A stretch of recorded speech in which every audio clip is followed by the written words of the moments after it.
for this all-important conversation. This morning, we're talking youth authorship. Youth authorship. We see a lot of young people writing books these days. You see somebody publishing their book. It's on Instagram, using Instagram Reels. People publishing on Amazon KDP and what have you.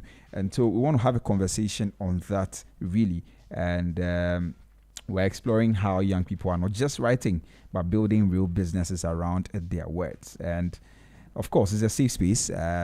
We will implore our guests to share their stories dispassionately, and then we can get to pick a thing or two. But if you want to join the conversation, please feel free to WhatsApp me on 0544321019, 0544321019, or engage us on our social media platforms at ZFMGH on Instagram, Facebook, and X. Instagram, Facebook, and X at ZFMGH. And we're also streaming live on YouTube and Facebook at Z Multimedia. You may want to check that out and share the link. I mean, tell a friend to tell a friend that we are getting into the conversation right away. I have in studio with me the author of It Is in You. It Is in You. His name is Mr. Caleb Shally. Anytime I hear him mention his name, he says, "My name is Shally Caleb." And I like that so much. And also, we'll be joined later in the conversation by DeGraft Boachi, who is also an author, and they're going to share their stories with us and see the challenges, what they've been through, trying to publish, and then how we can learn a thing or two from their stories. Caleb. Yeah. You're welcome. Thank you. Good to see you, brother. Good to see you too. Yeah. Good to see you. It's a pleasure to have you in studio this morning. It is in you. Yeah. It is in you. You'll be asking what? Exactly. What is in you? Let's start from there. All right. So It's in You is a book that explores on 3 P's. 3 P's. The first P is purpose. And in the concept of purpose, I explore the universal law of purpose, which says that purpose precedes creation. That if anyone should be in existence, it means that the person has a purpose tied to him. And there is a reason why you are here on earth. Why are we here if we can't do great things? Right. You get me? So that is the first P. And then the second P is principles. Principles are also in you and are in the world. All right, that when you identify them, those are the guardrails to success. Right. Those are the guardrails to triumph. And then the last P is power, which talks about the inherent power within us that when we tap into, we are able to do these great things I'm talking about. So that is it. It is in you. It is in you. Amazing. But what inspired you to write? All right. So the inspiration actually stemmed from my dad's death. You know, my dad died at a very early. Yeah, I lost my dad when I was just 12. Sorry and about that. It really broke me. And, you know, my dad was around and I felt like I was in a safe space. I need not to worry about life, Charlie. What else is needed? So I was just relaxed just bothered about my education, go to school, come. But after his death, I sat back and then I thought, is this all life is about? That we go to school, we end up getting job, we pay our rent, we live, we struggle, and then we die.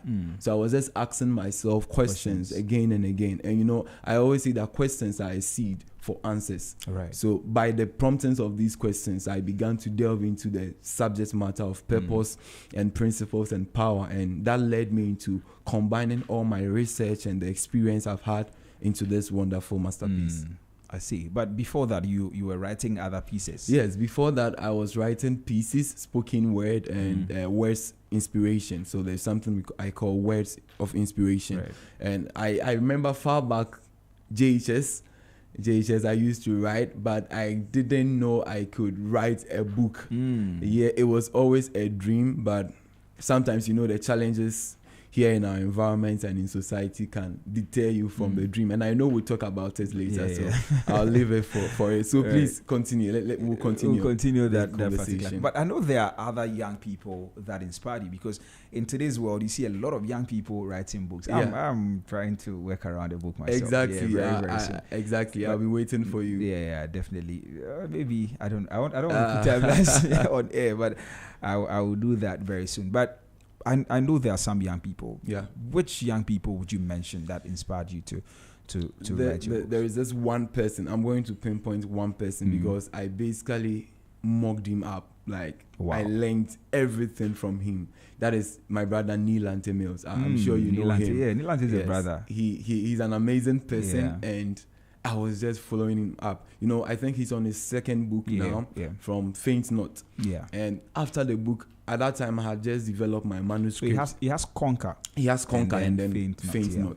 So after, I was just going through Instagram and I saw how he went about it and publishing. I was like, this is also a young person like me. Although I am in the university. Yeah. I think I didn't introduce myself, but if you are listening, I'm in the university. Exactly. Maybe you should have told us about yourself before. Yeah. So we can know that you are young. Exactly. So you're still in the university. I'm still in the final university, year. Final year computer science student. Okay, level 400. Level 400. Yeah.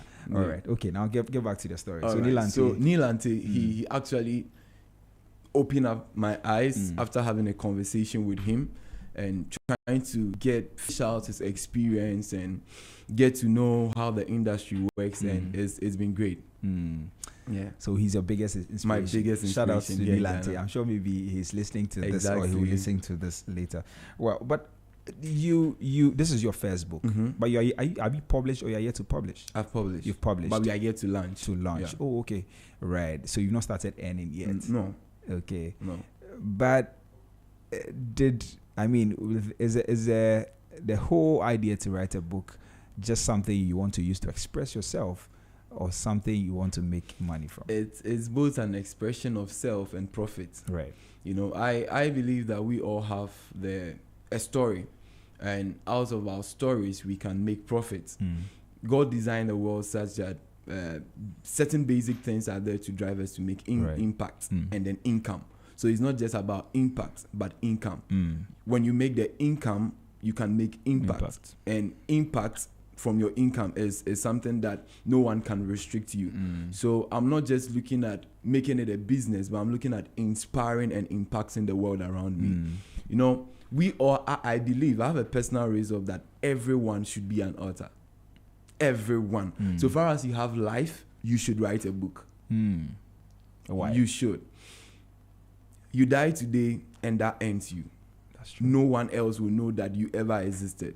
What are you leaving to the generations? What are you leaving that, you know, today we speak about Dr. Miles Monroe, and his book is relevant till date. Why? True. Because he compounded his ideas, he compounded his philosophies into a book. And this world, there are a lot of people who think that book writing, although it's difficult, the process is not easy. But you're going to tell us all of that. Yeah, just writing an ebook is a glorified PDF. So everyone should at least have an ebook of yourself. Right. All right, and that is it. So we all have stories to tell, and if you can compound our story, imply some discipline, you can write a book. What is the typical process for writing a book? All right. So the typical process. I mean, is, for you, for me. Yeah. Where did you start from? Yeah. Tell us about it. Okay. So there are two different ventures that you can consider: self-publishing and then traditional writing. Where traditional writing, you have to go to a publisher to help you through the process. But I did self-publishing, so I got the manuscript myself. Which of them is cumbersome, or which of them is more difficult? They both have their disadvantages. Okay. But let me tackle traditional. Yeah. Right. Traditional is difficult to get into the space. Traditional, using the traditional method. So there are some gatekeeping. There are some on. gatekeepers, exactly. Let me tell you this story. I was in 200 when I had this vision of writing the book. So I started writing my manuscripts, and then I approached one of the big publishers. I don't want to mention their names here in Ghana. And then when I went there, I told them, oh, of course, I'm a student in the University of Ghana, and I want to write a book. So I want them to publish my writing. And they told me I don't have the money they need, or they have to get from me to publish my book. And it broke me. It broke me serious. And for weeks and for months, I never touched my manuscript again. They told me, and I went again. It wasn't like maybe I gave up or something. So how many publishers do you go to? 3 different publishers. And I was rejected. The same excuses? Yeah, the same excuses. Wow. Because I tell them that I'm a student, and I think I shouldn't have told them that exactly. you know, when you say I'm a student, they know that, oh, this guy doesn't have money. But tell them that, okay, you want to publish, your money is ready, and then they are into support. So that is one of the disadvantages of the traditional. But with self-publishing, you have the leisure of creating your own system. Right. All right, from the writing piece and what have you. So that is one of the advantages of the self-publishing. Now you were telling us about your journey writing your book. Yeah. So back to it is the developing of the mindset. You know, writing is more than inspiration. It's not just about inspiration. There are a lot of people who argue out there that you should wait to be inspired before you write. You can make writing an inspiration. You can make writing a discipline. And these are two different aspects. Right. When you make writing an inspiration, you are waiting for something to drop on you before you pick up your notebook and then begin to scribble something down. But if you make writing a discipline and you have a personal resolve that, okay, I'm going to be writing 15 minutes every day, or I'm going to be writing, let's say, 5 pages every day, that is a discipline, and it becomes a dream with a deadline instead of just an open inspiration that I'm waiting to be inspired to write. So that is the first aspect for you to cultivate the mindset that I have to be disciplined. So it starts from the place of discipline. So in my journey, it got to a point I was waiting for inspiration. So I would go and then pray, speak in tongues so much, and I'll be waiting for something to drop on me to write. And nothing was dropping. I was like, God, you are not being fair to me. You are not being fair to me at all. So I think I came across a podcast by Marion Golden. Okay. And he was talking about discipline. And I realized that, okay, then this writing, if I really want to do this, I have to be disciplined. I have to put myself at a goal. I have to have a vision before me. I have to focus. That is following one course until success. So I created a path for myself, and I resolved that, okay, this is the path I'm going to take. We write every day. Okay. And that was it. So the first step is to make a resolve. When do you want to publish? How do you want to publish? And then you begin from there. And then you begin to write. You write. Normally, about self-publishing, even with that aspect, after your manuscript is developed, it goes through series of process, proofreading. So my proofreading initially, because of course I'm a student and I didn't have enough money, I gave it to a couple of friends. Okay. To read through, and these people, I gave them commission, like not what the publishing house would take. But my friends, if I buy them lunch, they will read carefully. That is one advantage of studentship. Like they'll read carefully, give me feedback, correct me, and then so I gave it to them.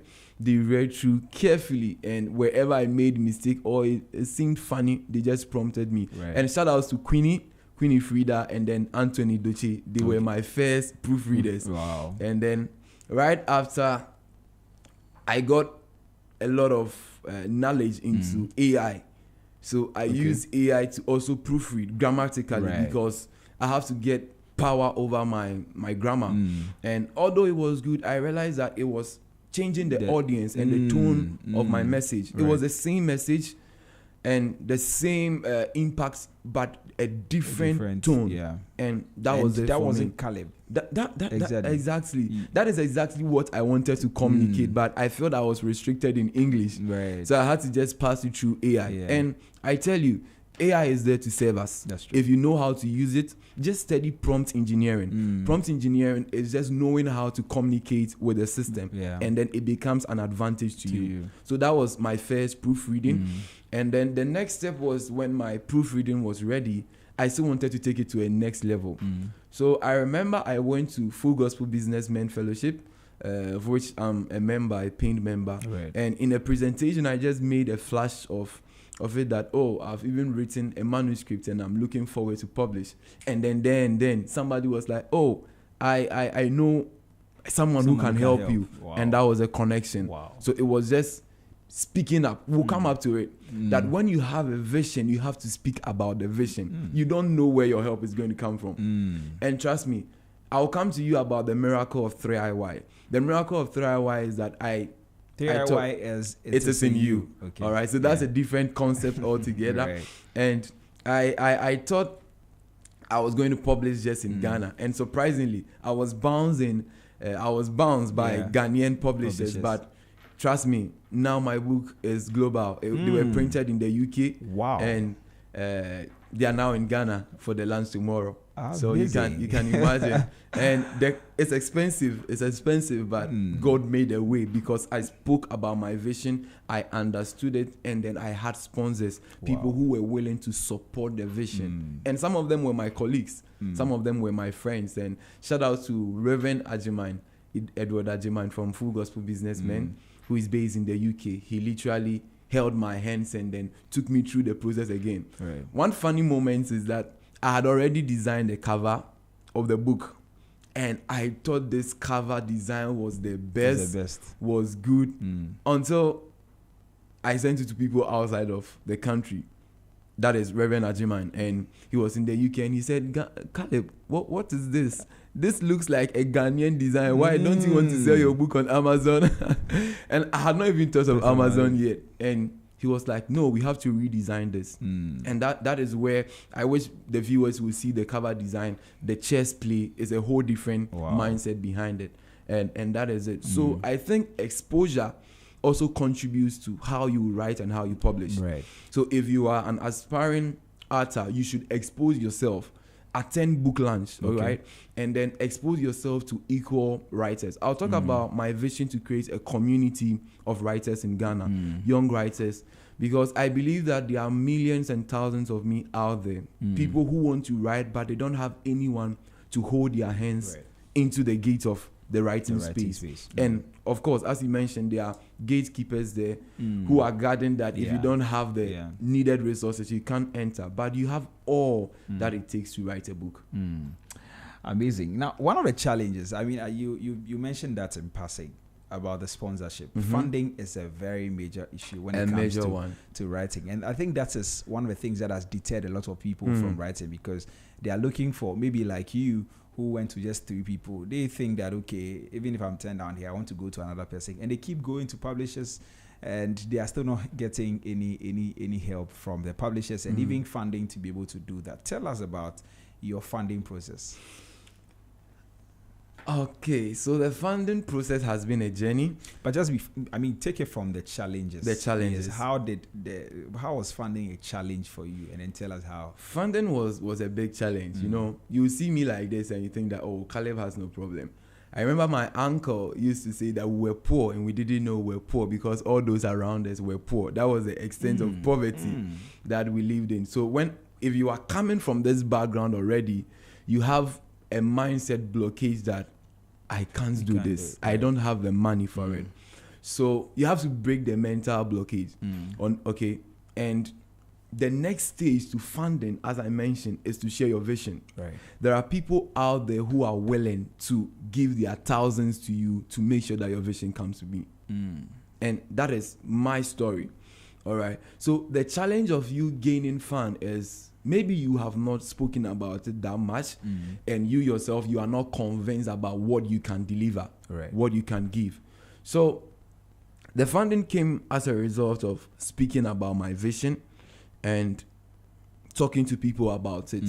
It wasn't directly like maybe going to companies, or sometimes we look beyond the horizon, and we want to go to companies or publishers. Sometimes you can speak to an uncle of yours, you can speak to an aunt, you can speak to a lecturer, and then they are able to support. You don't need 10,000 to publish a book. Really? You don't. We are looking at what kind of publishing. We have ebook, we have the hard copy book, and there are various means of publishing. All right. So we'll talk about the online, because we are now living in a digital world. So if you sit back and you say that I'm not being funded, then it's a lie. There is this application or a website called Seller. All you have to do is to make sure that your manuscript is ready. If you are not looking at hard press or maybe printing the book, you can just do an ebook. And then when it's ready, after going through the process of proofreading, either by AI or external help, you can get on Seller, SELAR, and then upload your book, go through the process of registering yourself, and you are good. You've published your first book. And that is it. So you don't really need the magic of 10,000 CD funding. And that is free. Seller is free. Seller is free. Wow. Just that when you publish your book and you sell it, they take commission. And I think their commission is fair. It's fair. And I know about Amazon KDP. Amazon KDP. Yeah. Did you look at that too? Yeah, we did consider, and we are just about to launch it on the, make it available to the globe. Right. So you are still talking about the funding. The funding. So just speak about it. Make sure that you have a clear vision, because I believe that before provision comes, there must be a vision. That is why we call it provision. All right. It's something that comes to you when people are convinced about your vision. Yeah. And I say the fund is always there, but you have to make yourself ready for it and make sure that you are qualified for it. So how do you get yourself qualified? How do you get yourself qualified? Go for value. Go for value. Again and again. You know, the Ghanaian community is such that we have embraced mediocrity. That, it's okay, but I have a personal resolve that until it's excellent, until it's the best, I don't go for it. Right. So I'm always looking at the best. So even with my printing, I was looking at the best. And of course, UK have one of the best printing industry there, and it just stems from that. Yeah. All right. Well, 20 minutes after 9. This is the Business Breakfast on Z101.9 FM, and this morning I'm speaking to two authors. We're just speaking to one now. We're going to get joined by the other over the phone lines pretty soon, and we're talking about youth authorship. How many young people are writing books today, and how they can make money from it. What has been the agenda? What are some of the challenges in the space? How do they promote their books and all of that? Those are the things we're talking about this morning. If you want to join the conversation, please feel free to send me a WhatsApp on 0544321019, 0544321019, and I'll do well to read it. And then we will, if you have questions as well, feel free to send us your questions on the same number, and Caleb will respond accordingly. And also on Instagram, Facebook, and X, we're live at ZFMGH. You may want to check us out right now, and also on YouTube at Z Multimedia. Now, Caleb, let's continue the conversation. All right. Now, you mentioned income and impact, two things. Now, a lot of the young people today write because of passions, and passion is usually connected to things you want to make impact in. And so for somebody, I am writing because I want to tell the world about ABC. And for you, it's in you talk about purpose, which is a very important thing. It could be limited to just impact and say, I'm making impact. We can talk about Dr. Miles Monroe. I'm not too sure how much he earned from his books and all of that. He made millions. Awesome. But if you read his books, you feel like this is somebody just making impact. But a very key part of the whole thing is the income. How are people earning from books and all of that? And it's your first book, and so that's why I'm not asking you how you are earning, because I'm sure you've read, you've studied all the channels, the means through which you can earn. Tell us about it. All right, so let me just write from this that it's not just passion, it's a potential profession. Right. Writing can be a profession. And how come we have global authors, people with best-selling books? Can you imagine how much John C. Maxwell is making from his books? He sells millions of copies every year, and it can be a side business. It's not something that demands so much of your time, as in you making 9 to 5 p.m. or 8 to 5 p.m. every day. It's a season and it's a window that opens, and I believe that writing and publishing is an investment. Okay. You wouldn't reap everything in just a short while, because we live in a society that is now, especially in the Ghanaian community, we are now embracing reading. So if you don't take care, I remember Neil Ante gave me this advice that, Caleb, if you do your first launch and you don't have maybe 1,000 copies sold, it shouldn't break you. Look at the wider picture that, okay, in the future, I'm going to be speaking. I'm going to be doing this. I'm going to be having workshop.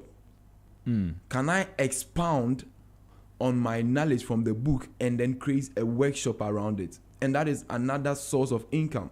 Right. So that is one of the things that Myron Golden does, who I listen to very often. So after his book, From Trashman to Cashman, he decided to create a workshop for entrepreneurs where they want to learn about how to transition from the business world into global thriving businesses. And that was it. So it's not just about passion, your desire to make impact, but you should also consider it as a profession. And whatever is a profession you profess, you make people know about it, and you sell yourself. That there is a role that personal branding plays. All right, personal branding plays a significant role because people want to know what you stand for. They want to understand your vision. Right. You would buy a book by Miles Monroe or Rick Warren or John C. Maxwell even before you know the details of the book. Why? Because they've created a social impact seed. Right. All right. And they are known out there that, okay, this is the message that I stand for. So from my aspect, I want to create the impression that I stand for purpose and leadership.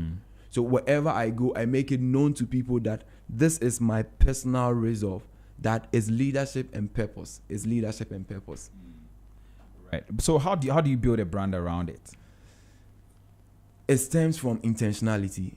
Become extra intentional about it. Look at means and how you can make it known out there that you are actually an author.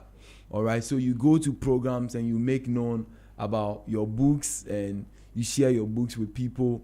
One of the things that I want to do is go to the senior high schools. Okay. All right. And subsidize my book after my book launch. So most of the fund that I'm going to raise from my book will go into senior high schools and university projects. Wow. To go and then make sure that we have more writers in the industry and to inspire them. Talk to them about my writing journey. Talk to them about purpose and know that they can make impact. So it's not just about passion, but it can also be a profession. Right. So writing is not just about passion. It can also be a profession. Caleb Shally 2025. All right. Sorry. So I have now over the phone lines DeGraft Boachi, who is also an author, and he's also going to share his story with us before just to pick a few things from him, and then we try and wrap up the conversation. So DeGraft, good morning. How are you? Good morning. I'm doing very well, thank you. And how are you? Yeah, I'm doing very well. Good to have you on the Business Breakfast on Z. I am very humbled to be on here. Okay, how many books have you written? Maybe we should start from there. So I have written 4, but then 3 were free, and I sold 1. 4 books, but 3 were free, and you sold 1. 3 were free ebooks, and then I sold 1. Wow, awesome! What inspired you to write? Basically, what inspired me to write is my passion. I hear my colleague talking about passion and interest a lot, and basically, what took me to writing has been passion, and then the need for me to fulfill my calling, because I believe that whatever God gives on your to you and places on your heart becomes something that He has anointed you to. Right. I did not just believe that people just or to be pastors only in the pulpit. Hello, can you hear me? Yeah, I can hear you now. Yes. So as I was saying, I do not believe that people are only anointed to be preachers in the pulpit, but then we are all called to be functional in other aspects in life. Right. So, for example, to you or for you, I feel like, I believe that God has anointed you to be seated where you are. You're right. To do journalism. Great. So, the story goes like this. Back in the university, level 100, KN University, reading business administration, God literally told me that I would write till I die. Wow. That is how I got mine. But then, for confirmation's sake, well, to be honest, let us all be clear about this. I didn't used to like reading. I didn't used to like writing. I just wanted to study, pass, and then well, I don't any other extra thing I don't like.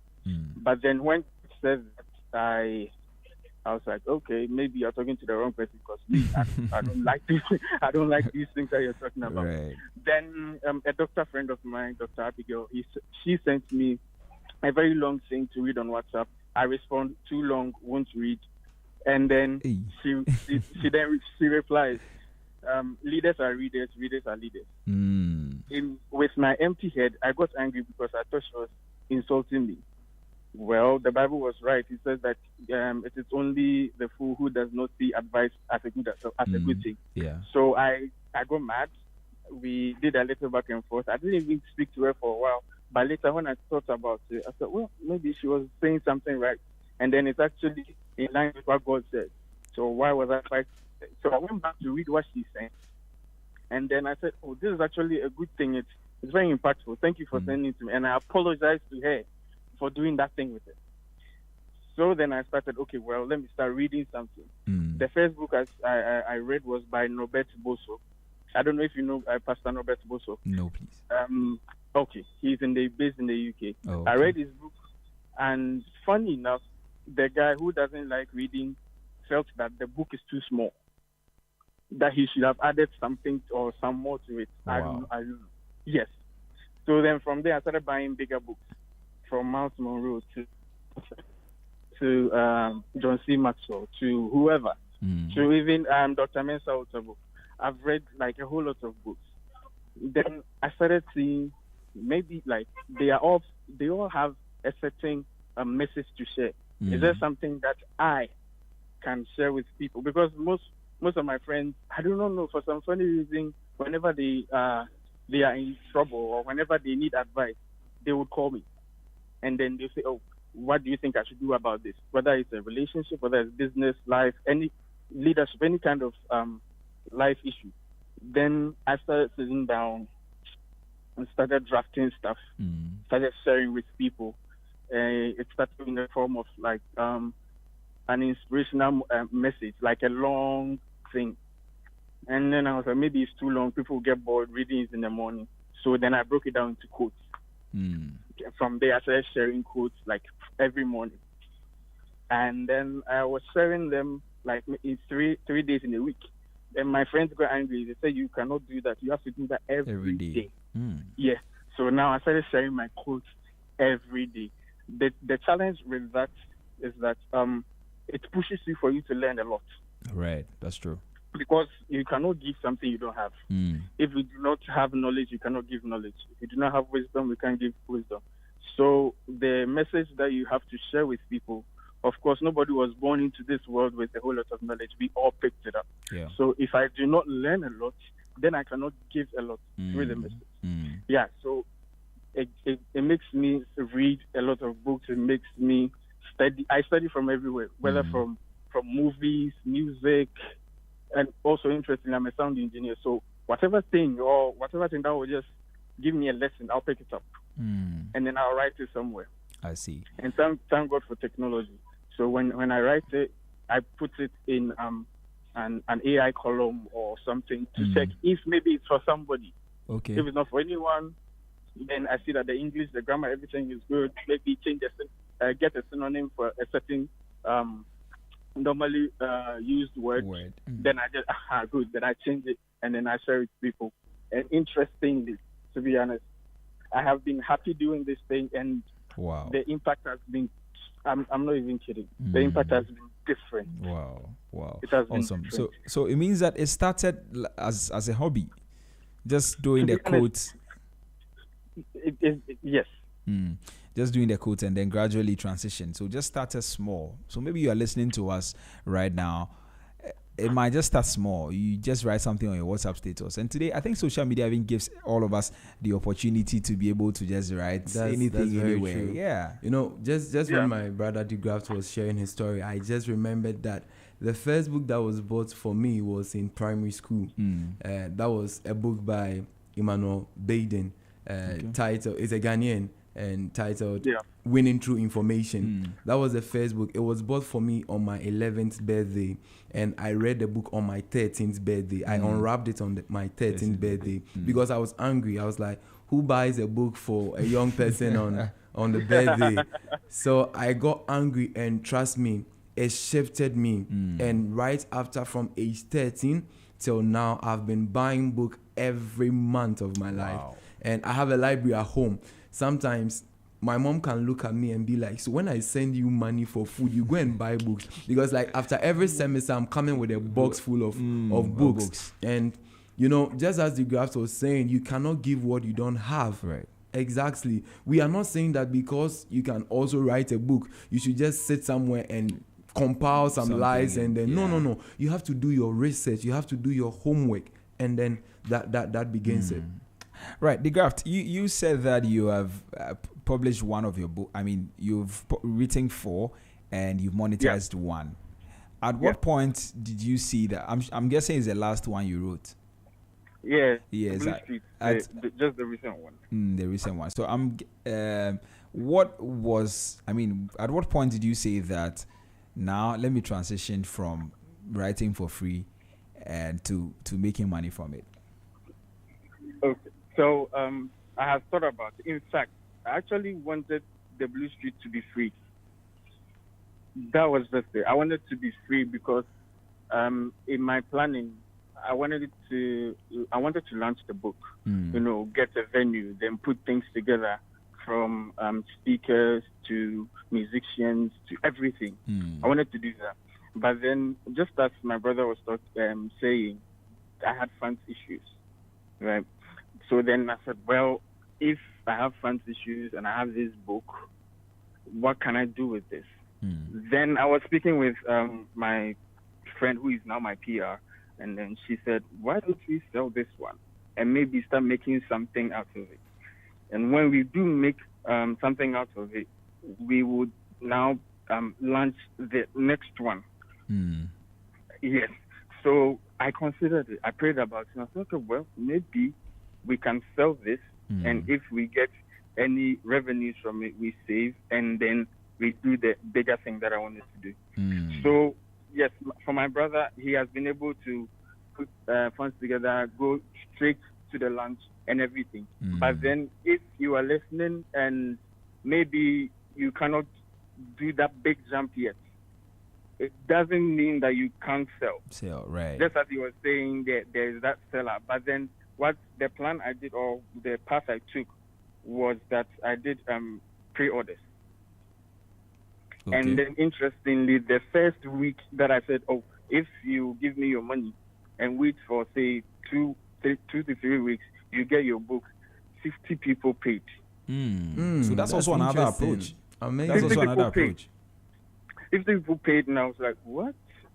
I wasn't even ready for this. And by the time that everything was done, I sold 305 books without launching, without doing anything extra. Say maybe a Google ad or an Amazon ad. No, I didn't do anything like that. All I did was do the pre-order design that I paid for by a designer, and then I just started sending it out. My friends also started pushing it all around, and up until now, I do not know how, but my books are being sold in Germany, Canada, yes, the US, UK, everywhere. They are there.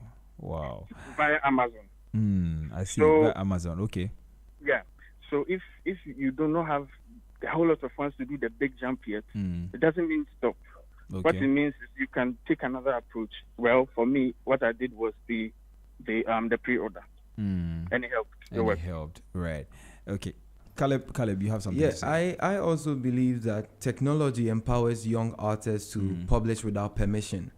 All right, that is one of the leverage that because of technology, just as you are mentioning Amazon KDP, it gives you the opportunity to publish without permission. You don't need someone to grant you the permission that now you can write. And it's a story that you are telling the world. You have to start from somewhere.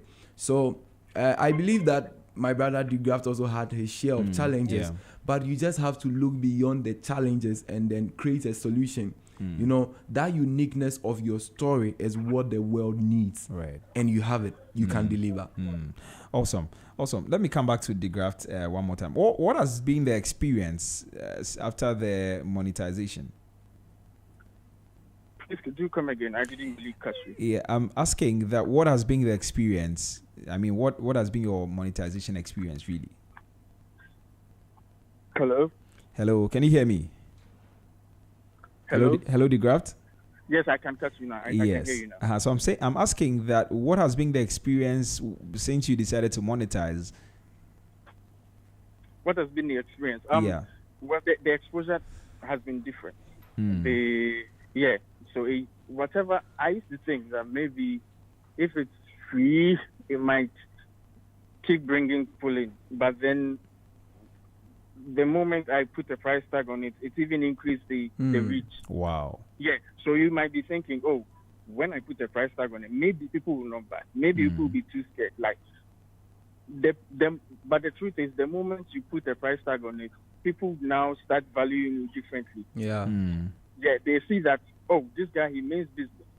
Because I started with, as I said with you, quotes, and then I started releasing blogs. I had a blog site on WordPress that people were thronging and reading. When I release anything free, we will get like 300, 400 downloads. But then when I put a price tag on it, I have seen even different people go approaching me and say, oh, when is the next thing coming? What are we going to expect, or what should we expect? So what, to me, after monetizing, the exposure has just been different. It has been placed on another level. Right. So what I see from your story is that you started from writing on your WhatsApp and all of that, just sharing codes. Yes. And then you went to blogs, and then you started publishing for free. And the blogs give you the opportunity to create a community around it. Exactly. Of course. Caleb. I was just about to speak about ecosystem, the ecosystem of writing. And I think it's very, very important as young writers to have a community of support. And that is what I want to do after my launch. I think I'll get in contact with DeGraft so that we see how we can help other young people, all right, to create a community where young people have a backing and you know where to go to, what step to move from here and then there. And it just solves almost 70% of the problem. And then the rest is just up to you to give up the rest of the 30. Right. What? Yeah, so talking about community, okay. Go ahead, you grabbed. Okay, so talking about community, it's basically everything. That's where you start. Exactly. There's a reason why God didn't create over 7 billion islands and placed every human being on it. He created only one earth and placed all of us in it. Right. There's a reason why God birthed us through family. So community is a God-designed thing. So when you use what God has already put in place to push your agenda, it's going to blow your own mind. My friends, it all started with my friends. Because I'll put a quote there.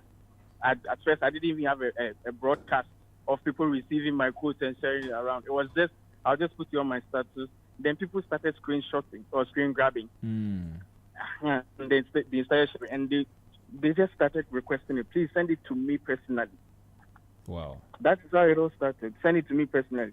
And as of now, I have over 54 people doing it globally. So imagine if my friend has 20 friends, how many people are seeing it online in a day? Amazing. Yeah.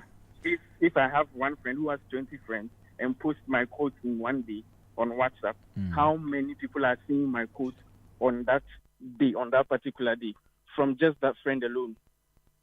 So imagine the impact. The ripple effect is just right. Yeah. Right. It's magnanimous. Right. Tell us about branding, the impact of that on your sales and all of that. When you are beginning or when you are starting the whole thing, it is difficult and everything just behooves on you. So you become your own accountant, your own designer, your own everything. You become you do your own everything. Yeah. And then if you've flown before on a flight, you'd realize that before the plane gets into the air, the time that it burns a whole lot of fuel is when it taxis onto the runway and then it's taking off. But by the time that it's in the air, there's little fuel burning. Why? Because it has already taken momentum. What am I saying? What I'm saying is when you are starting, the branding, the designing, everything is on you. That's true. It's just other people who are seeing, and then they are telling you, oh, this thing is too much, or this is too little. Can you touch this? Can you touch that? Yes. And I remember I have this very good friend, Adele, who kept telling me, your message is good, your design is terrible. Your message is good. Yes, your message is good, your message is excellent. These are the but your friends design you need, is though. terrible. Exactly. Yes. So she just tells it to you like that. Yeah. And I'm like, okay, how can I? Then it behooves on you again to go and do your research. Right. Look at the people that you are learning from, Bishop PDJ, Bishop Victor, whoever you are studying from, whoever you are learning from, look at their pages, look at how stuff are done. What is branding? Branding is basically the story that are implanted in people's heads, that when your name is mentioned, oh, this is what is coming from the people. It is excellent. It is this. It is design. It is that. But those stories are now inbuilt in those little designs, in those little inscriptions and everything. So if you do not do those things well, then your brand will not stand out right. Thankfully, now I have a PR who is now putting things together in a certain way and manner. But then earlier, you now have to you have to learn a lot. You have to research a lot, and you need friends to tell you, no, don't do this. This one is not too good. Compare it with this one and see. Exactly. That one will help. I'm not cutting you, Degraves. At this point, I just want to give a shout out to my team, my 3IY team. You know, okay. I am the author, but I share my design with them. And then they tell me, no, don't do this. Right. Don't do this. Exactly. So you're always looking forward to the second eye view or even the third. And that is what creates the difference. From Joanna to Inshira to Grace to Joel, all of them, they are just giving me a different perspective. And it gives you a ride on to avoid certain mistakes. You get me? That's true. So you are not an island. You are not an island in writing. Yesterday I was reading Larry King's How to Talk to Anybody. And that's the very first thing that I saw. I mean, I was just checking the appreciation section of the book. And he says that the book is written by the author, but it's not just by the author. Not at a all. lot of people help you write exactly, the book, but you might think, oh, this person is the one. From director Creed to it's a lot of people. A lot of people come together to make it happen. Let me just point out something on the branding. You know, your book is your product, but you are the brand. People will buy the book because of you. There are certain people who will not buy the book because they want to read it. They'll buy the book because it's Caleb who wrote the book. You know, up to now, there are people who buy book, they go for book launches. You remember Asamoah Gyan? When he launched his book, someone paid 10,000, hundreds of thousands. Captain Amoabe. Yeah, his book. Come on, 100,000 cedis for a book. Why? Because of the person behind it. So one of the things we can become intentional is to build ourselves. Okay, and I tell young people that leverage social media. There is LinkedIn, there is YouTube, there is Instagram. We shouldn't just leave it there for the dancers to take it alone. I'm not fighting with my dancers, but we also should have a voice there. And I believe that as young people, we must create a voice. You must be recognized out there that no, this is Caleb, this is Trebi, this is Hammond, this is what he stands for. And it just stands from there, and you begin to build your brand. You build a mental picture that when the name I am Shali Caleb is mentioned. So now, you know, I created that video. I know you've seen that video. When that was my first advert for my uncle's remedial school, Unique Transformers College. And when he asked me to do advert for him, I was like, okay, I'm going to introduce myself in such a way that people are going to be caught by it. So I just started, I am Charlie Caleb, and it has become my brand. People look at me and they are like, I am Charlie Caleb, and they don't know that they are beginning to identify with me. That how can you meet someone and you don't say I am Nidrebi, but you are saying I am Charlie Caleb. So literally, I am putting myself in other people, and that is what branding does to you. It just gives you a mental picture. A mental recognition, and it serves as a ticket to buy into the hearts and the minds of people. All right. Let me come to Caleb now. Let me come to Caleb. So you mentioned a lot of things. I mean, but would you say that your biggest challenge was the funding? My biggest challenge. I know you might want to talk about discipline, the consistency, all of those things, but what do you think is the biggest? I think the funding was a challenge. It was the biggest? Yes, it was the biggest. Apart from that, what else? Nothing could stop me because I was bounced. Like, I was So bounced. how did you handle that rejection? It was tough, you know. What I could do was to break the imposter syndrome. Now, let me just address this before I even answer your question. There is this kind of imposter syndrome where people think that, okay, I am not enough. I don't have a story to tell. The self-doubt. Age should not be a limitation. If age should be a limitation, Solomon, I was just learning recently that Solomon wrote over 3,000 proverbs. It's in the Bible. 3,000 proverbs and 1,000+ songs. Can you imagine that? So I have a personal resolve that before I leave this earth, I should have 1,000 books. So you all should watch me, because right after the launch of this, I'm going to publish the next 3 sets. Ebooks. All right, and then we move on to it. So it's just catching the vision and then making sure that you work towards the vision. Right, but you were talking about the funding. Yeah, I think it was the biggest challenge. But when I began to understand that I have to be bold about my vision and to buy people in, you know, it's either you are buying into someone's dream or someone is buying into your dream. You have to create interest for them to buy into your dream. So if you are a young author and you are looking at not just ebook, you want to publish, you want to have a big launch, like the way I'm having mine, you can step out there, be bold. Trust me, you are going to be rejected again and again and again. But resilience is not just about you being rejected and coming back stronger. It's about your toughness and the state of your mind to make sure that I have resolved to make this happen and nothing is going to stop me. Nothing is going to stop me. Right. The Graph, did you also face some challenges? Oh, yes, I did. You know, just to put this to, funny enough, the next book that I'm writing, the title is Resilient. Thank you. So the main challenge that I should say that I had was with the design, and because I'm not that kind. I'm not going to lie to you. I'm not good at designing and stuff. I can write. I can put. I'm good with numbers. Right. But I'm not really good with colors and things like that. So when I saw that is my challenge, I had to fix it with someone who knows how to.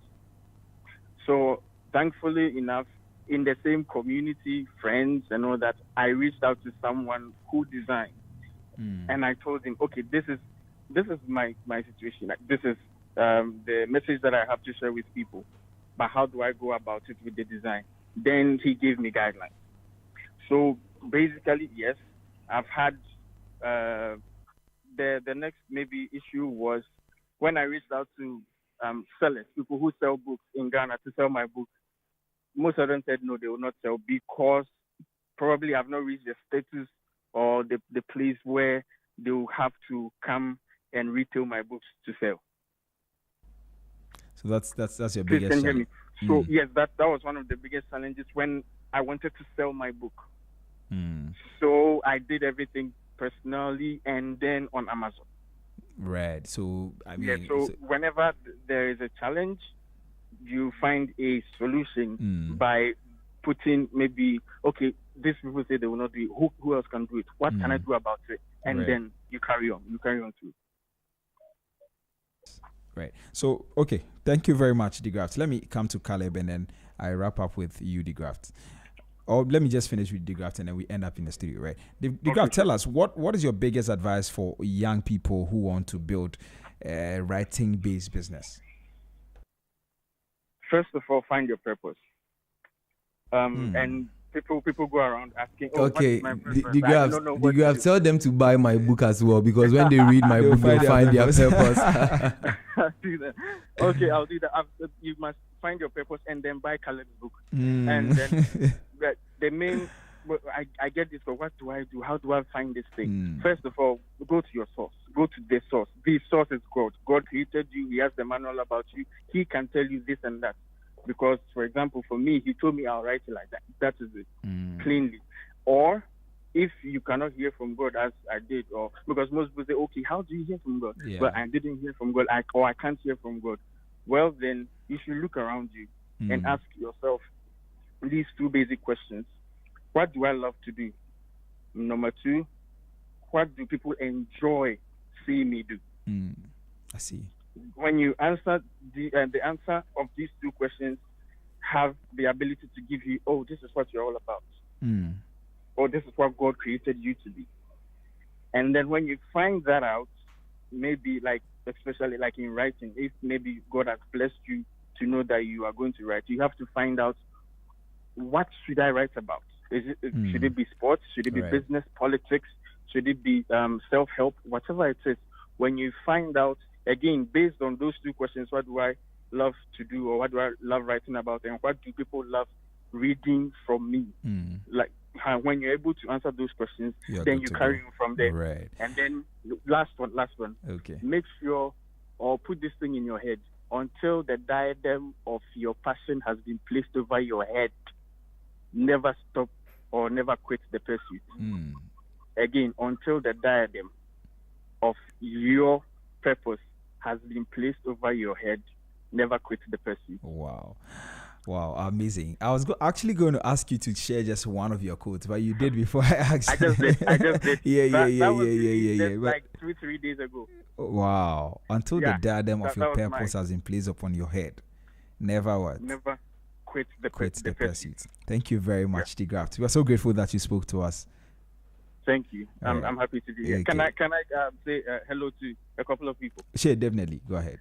Sure. So I want to say a big thank you to, well, first of all, God, and then to my pastor, Bishop Dr. Victor Say, and then to my boss, Reverend Eliza Kujahinkan, and his wife, very, very good people, and then to my family and my friends, whoever supports the Graf Boache and has been sending the quotes every day.